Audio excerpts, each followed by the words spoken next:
Tape www.suividécole-au-sénégal.com. À École au Sénégal, c'est facile, tu n'as qu'à te connecter. Tape École au Sénégal, les leçons sont beaucoup plus détaillées.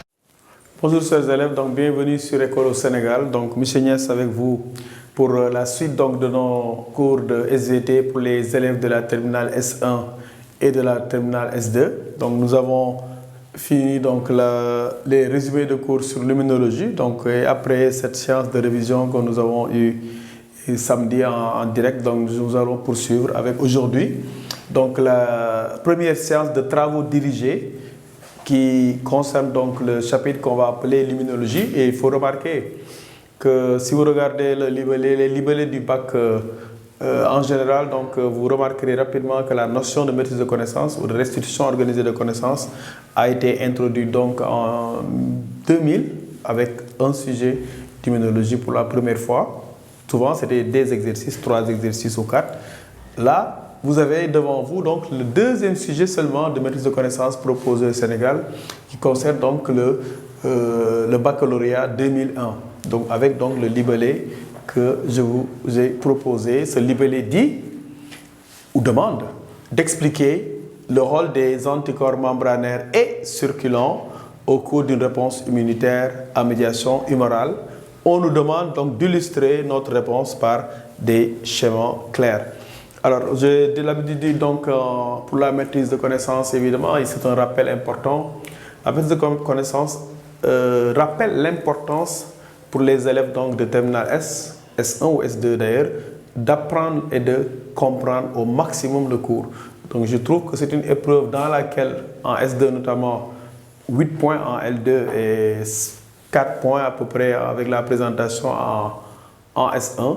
Donc, c'est une exigence pour l'élève d'essayer de faire l'effort de maîtriser le cours, ce qui permet donc au moins d'avoir une chance donc, de réussir cet exercice qui, s'il est bien fait, donc, permet de démarrer vraiment du bon pied.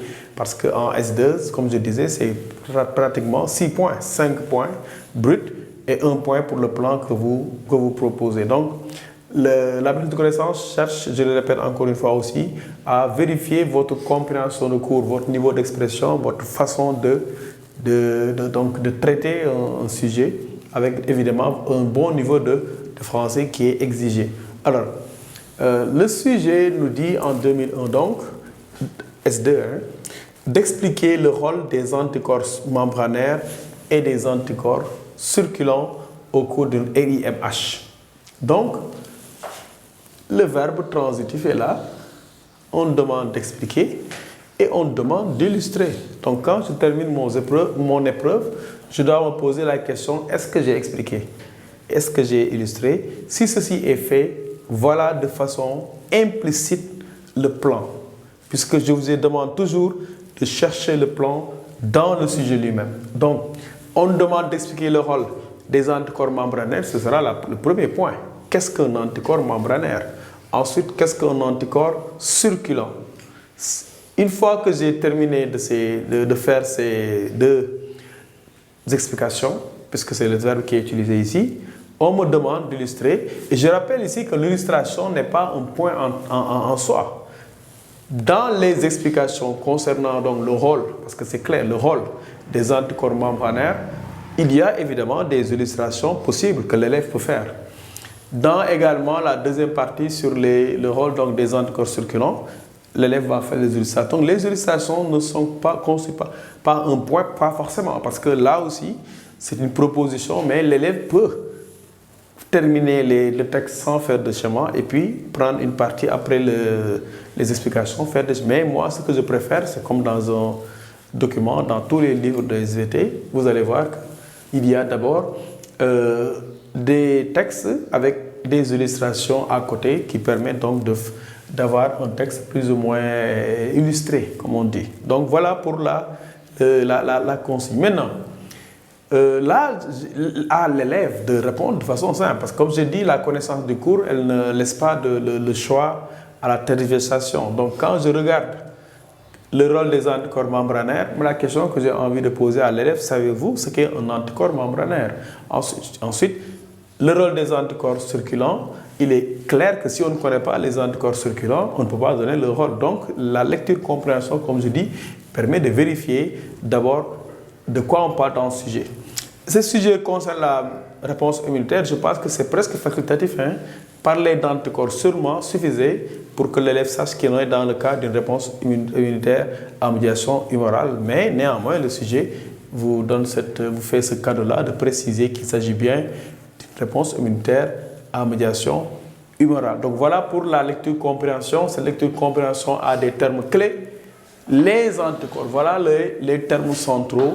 Le sujet tourne sur ça. Et regardez, on aurait pu demander de les décrire, on aurait pu demander de les comparer. On vous demande précisément de donner le rôle. Là aussi, comme je dis, respecter les consignes dans le sujet, c'est très important. Le sujet demande de donner le rôle. Il faut qu'à la fin de votre rédaction, que vous vous posiez cette question, quel est le rôle que j'ai donné pour chacune de ces éléments qu'on appelle anticorps ou immunoglobuline. Donc voilà pour la lecture-compréhension. Je vais vous proposer, comme c'est le premier sujet du jour, une introduction, parce que les élèves demandent souvent de proposer des introductions, même si, comme je vous ai dit, dans le cadre d'une maîtrise de connaissances, le vif du sujet, ce n'est pas l'introduction, ce n'est pas la conclusion, c'est surtout le développement et son plan qui permettent au correcteur de savoir est-ce que vous avez compris et est-ce que vous avez traité le sujet. Donc nous allons passer au travail pour ce sujet-là. Donc le plan de travail que je vous propose ici consiste à faire une introduction, ensuite un développement, et le plan du développement est tout trouvé puisque d'après le sujet, on nous demande donc d'expliquer le rôle des anticorps membranaires, premier point, avec les illustrations, le rôle des anticorps circulants, deuxième point, avec les illustrations éventuellement, et enfin une conclusion qui est un petit bilan d'étapes. Donc, je vous propose cette introduction qui permet donc de traiter notre sujet. Comme je vous ai dit, l'introduction, il n'y a pas un type d'introduction classique là. Sur une classe, par exemple, de 20 élèves, le correcteur peut trouver 20 introductions différentes. D'ailleurs, c'est ce qu'il doit trouver logiquement.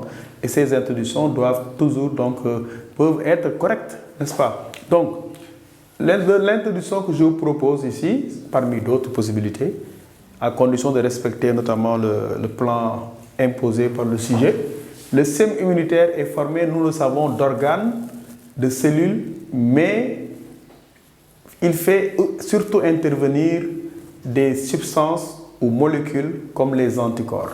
Il existe dans le milieu intérieur deux types d'anticorps, les anticorps circulants et les anticorps membranaires. Dans les lignes qui suivent, nous allons expliquer, comme le sujet nous le demande, le rôle de ces anticorps dans la réponse immunitaire à médiation humorale, souvent abrégé RIMH. Donc, voilà l'introduction. Et comme vous voyez, j'ai amené le sujet et j'ai annoncé le plan. Donc, ce n'est pas sur ce plan-là. Comme je dis, ce n'est pas très différent d'une dissertation littéraire, sauf que là, évidemment, je ne suis pas libre parce que le sujet m'impose déjà dans son libellé un plan que je dois respecter. Donc, comme je dis, le plan que j'annonce est le plan que le sujet m'a implicitement suggéré. Si je détaille juste quelques points de mon introduction, je dis là que le système immunitaire est formé d'organes. C'est vrai, le système immunitaire est formé des deux types d'organes. Les organes lymphoïdes primaires, qu'on appelle également les organes lymphoïdes centraux. Il y en a deux, c'est la moelle osseuse et le thymus. Et enfin, les organes lymphoïdes secondaires. Les organes lymphoïdes secondaires, donc on appelle également des organes lymphoïdes périphériques. Il s'agit entre autres des ganglions lymphatiques, les amygdales, la rate, n'est-ce pas? Tout ça, ce sont des ganglions. Donc ce sont les lieux d'accumulation des différentes cellules du système, de différentes cellules du système immunitaire. Donc, il y a effectivement dans le système immunitaire des organes, mais il y a également des cellules. Ces cellules sont appelées les leucocytes. Donc, et les leucocytes comprennent plusieurs types. Donc, on peut citer 5 types de leucocytes sans se tromper. Donc, alors qu'il y a un seul type de globules rouges, sachez qu'il y a différents types de globules blancs. Ce qui ne doit pas nous surprendre. Le système immunitaire, je vous avais dit dans le résumé du cours, le système immunitaire est l'armée de notre organisme. Dans l'armée, il y a différents types de soldats, n'est-ce pas? Sergent, capitaine, caporal, général. Donc, Dans le corps aussi, retenez que même si les fonctions sont différentes, il y a des globules blancs de différents types. On peut citer donc les lymphocytes T. Parmi les lymphocytes T, il y a les lymphocytes T4 et les lymphocytes T8 qui peuvent donner d'ailleurs des lymphocytes T cytotoxiques. Ensuite, il y a des lymphocytes B qui peuvent donner des plasmocytes notamment. Il y a des granulocytes qu'on appelle également des polynucléaires. Et il y a des monocytes qui, n'est-ce pas, peuvent se différencier pour donner ce qu'on appelle des macrophages. Donc, il y a bien dans le système immunitaire des organes, mais aussi des cellules. Mais là, le sujet nous parle, nous, des anticorps. Donc, j'annonce ici qu'il fait surtout intervenir le système immunitaire des substances ou des molécules. Parmi ces substances, c'est vrai, le sujet nous parle des anticorps, mais on aurait pu parler également des interleukines. On aurait pu parler également de la perforine. Il y a des substances dans le système immunitaire, même si leur rôle et leur localisation ou les cellules qui les utilisent sont des cellules différentes. Donc, il existe dans le milieu intérieur deux types d'anticorps. Le sujet me souffle ça. Des anticorps membranaires, nous allons voir ce que c'est, et des anticorps circulants, nous allons voir ce que c'est. Parce qu'avant de voir quel est le rôle, donc il faut d'abord savoir ce que c'est, comme je l'ai dit tout à l'heure, et je termine l'introduction par l'annonce du plan. Donc voilà pour l'introduction, et encore une fois, ne vous mettez pas beaucoup de pression pour l'introduction, il s'agit juste d'amener le sujet avec différentes phrases, pas forcément les miennes, et évidemment là où vous êtes moins libre, c'est que vous devez annoncer un plan en rapport et surtout qui respecte les consignes que le sujet vous a édictées. Donc voilà pour l'introduction, nous allons passer au développement. W suivi d'école au Sénégal, d'accord.